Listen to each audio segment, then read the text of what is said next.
One to jump on and do a live. Um, Pretty pumped. Today was a super exciting day for me and my family. Uh, most importantly, for my brother. I found out today uh, through our family that my hasn't been smoking for a couple of days because he has been led by my brother, who hasn't been smoking for 8 days. 8 days. So huge, huge.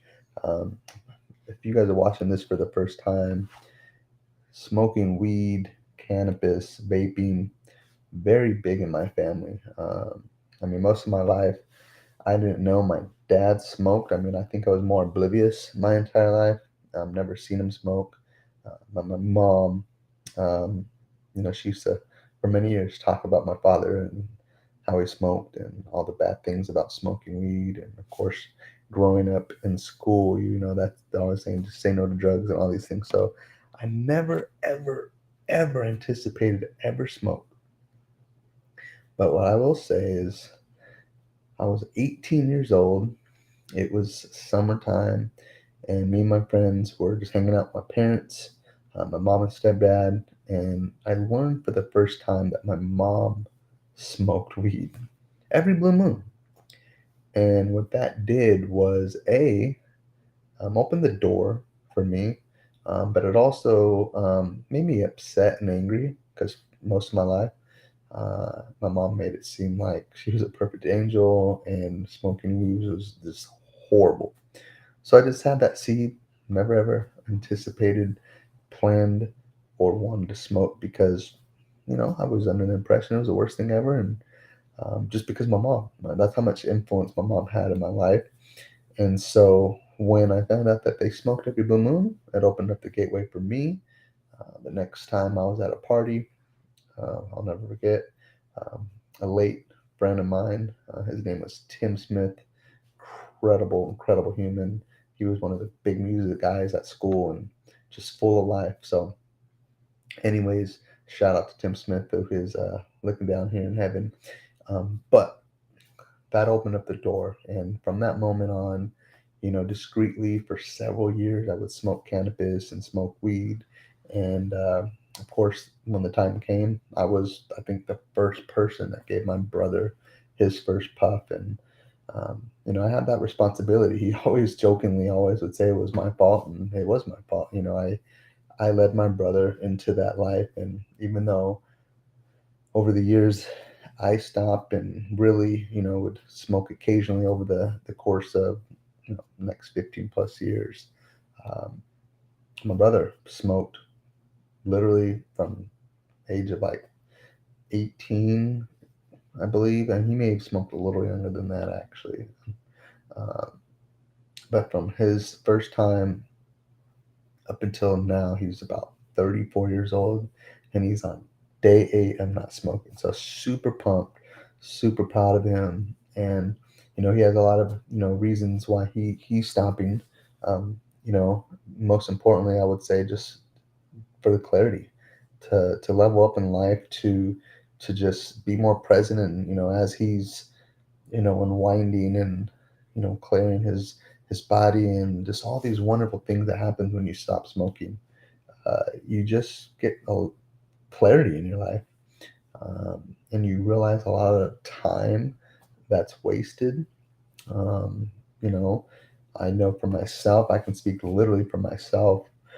Anytime that I would fall into the trap of smoking, usually was because I was trying to numb maybe some stress, or maybe I would be in a season of a lot of different things going on, and I would just want to be numb and just try to, instead of being super high energy, I want to kind of mellow out and try to uh, really just, what's the word?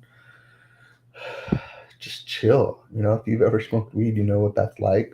But now, with the generation we have now, the technology and the resources, you can kind of pick your strand and get some of the best quality stuff. But again, that doesn't disregard the fact of when you stop smoking, no matter what, the clarity you get, just the overall health benefits of health as a whole is just better.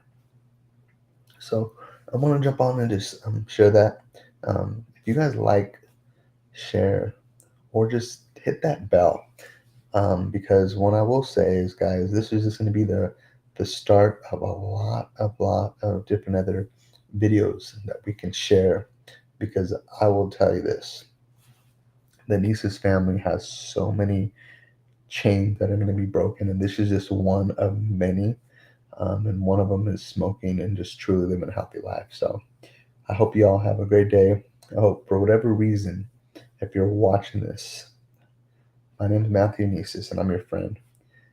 And prayer life is so important. This has been a prayer of mine for many years, and it's still even a prayer for mine for myself to keep a clear conscience, to not be drawn to wanting to smoke, and really just to lead by example. And so this prayer for health, for my family, for my brother to stay strong and disciplined, for my father, you know, and for anyone else that's watching this. Maybe you're struggling with smoking, maybe you're struggling with any other addiction. I want you to know, if you pray, if you get into the Word, I'm actually going to pull something up for you, and it's going to come straight out of the Bible.